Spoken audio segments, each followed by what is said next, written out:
الله الرحمن الرحيم. اهلا بيكم في قناة مطبخنا المصري. والنهاردة ان شاء الله زي ما احنا شايفين كده هنعمل القرع العسلي. هنعمل منه كذا صنف. هنعمل منه ان شاء الله المهلبية، وهنعمل قرع عسلي بالبشاميل، وهنعمل اللي هي المربى اللي بنعملها وعملناها قبل كده في القناة. وهنشوف دلوقتي هنقطعها ازاي. وطبعا بما انها جامدة وناشفة قوي فانا محضره لها 3 سكاكين عشان اشوف اللي هتنفع انهم. بسم الله الرحمن الرحيم.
وكده خلاص قطعتها كلها اهي زي ما احنا شايفين. بخلصها بقى بالسكينة.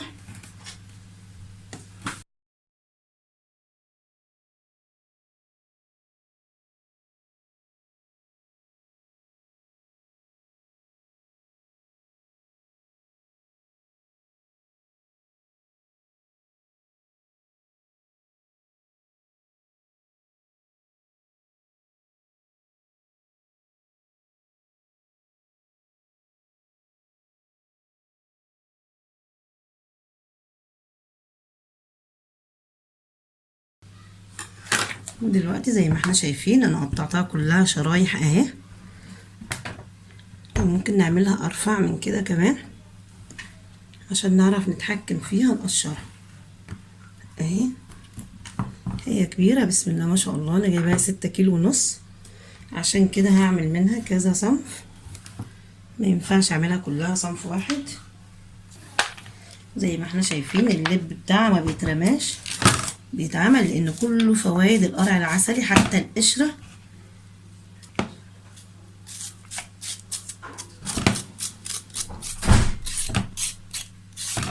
اهي كده بنضفها كده، بنزل الالياف دي خالص كده، وامسكها كده برفع الشريحة، بقطعها تاني وبخليها رفيعة كده عشان اعرف امسكها واتحكم فيها اهي كده. وبقطعها هنا كده مكعبات اهي. نقشرها كده زي ما احنا شايفين كده اهي.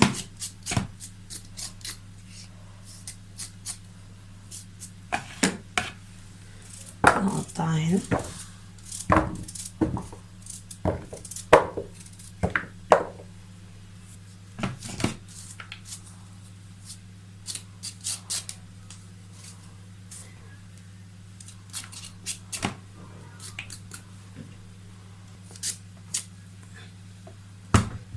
اهي.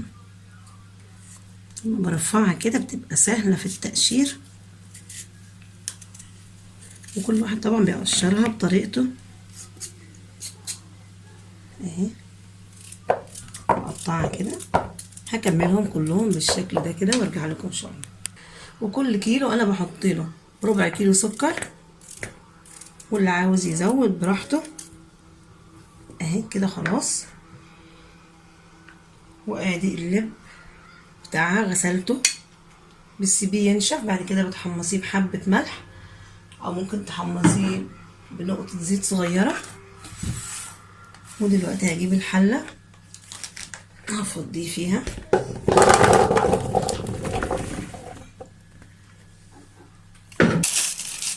وهضيف عليها السكر، ده كيلو،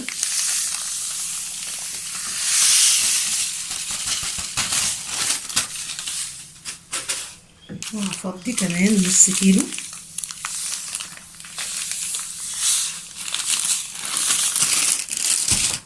بس كده واقلبه.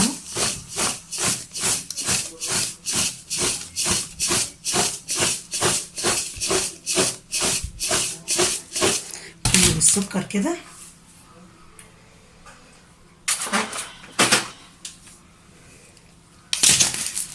اهو بدأ ينزل المية بتاعته. هتسيبيه ساعتين 3 كده، هترجعي تلاقي الحلة نصها مية، هو بينزل مية لوحده.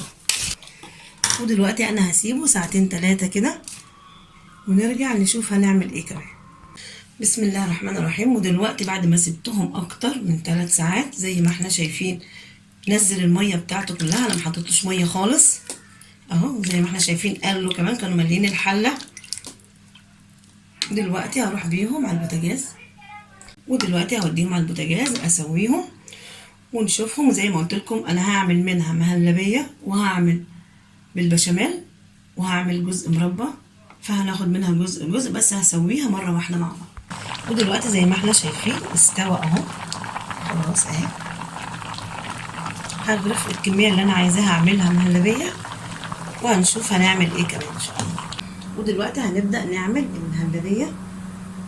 انا هنا اخدت الكمية اللي انا عايزاها هضربها في الخلاط، وعندي هنا معلقتين نشا وحبة مية ادوب فيهم النشا، وفانيليا وزبيب للتزيين.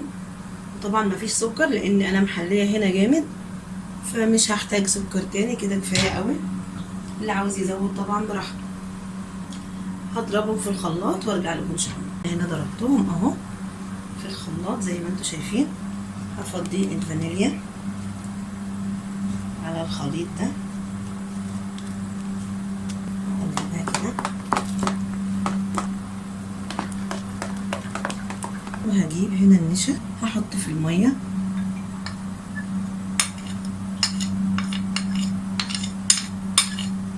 كفايه كده لانها تقيله لوحدها، فمش هكتر نشا عشان ما تتكتلش قوي.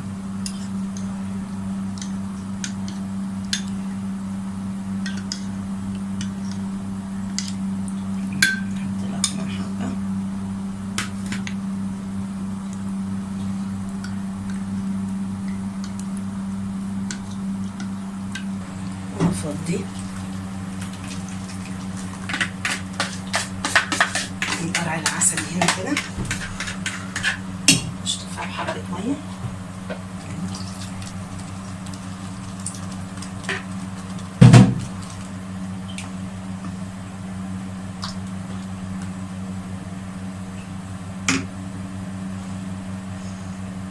اضيف النشا مع التقليب.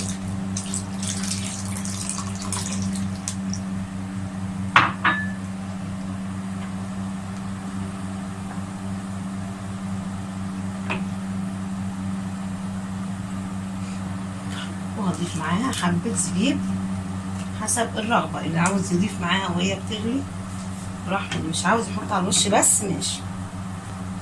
هقلبها حبة، مش مجرد ما يغلي او تتقل معاكي تروحي منزلاها، لازم النشا ياخد كام غلوة عشان يروح طعم النشا، ما تحسيش بطعم النشا الني كده فيها كام غلوة كده وارجع لكم ان شاء الله. كده خلاص اهو كده استوى، كفاية الوقت ده كده على النار اهو.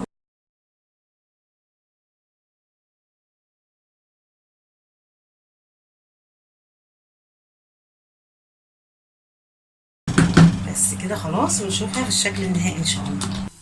وده الشكل النهائي لمهلبية القرع العسلي. جربوها ان شاء الله هتعجبكم، وبالهنا والشفا. واذا عجبكم الفيديو ما تنسوش تشتركوا في القناة وتضغطوا لايك وتفعلوا الجرس، وشكرا.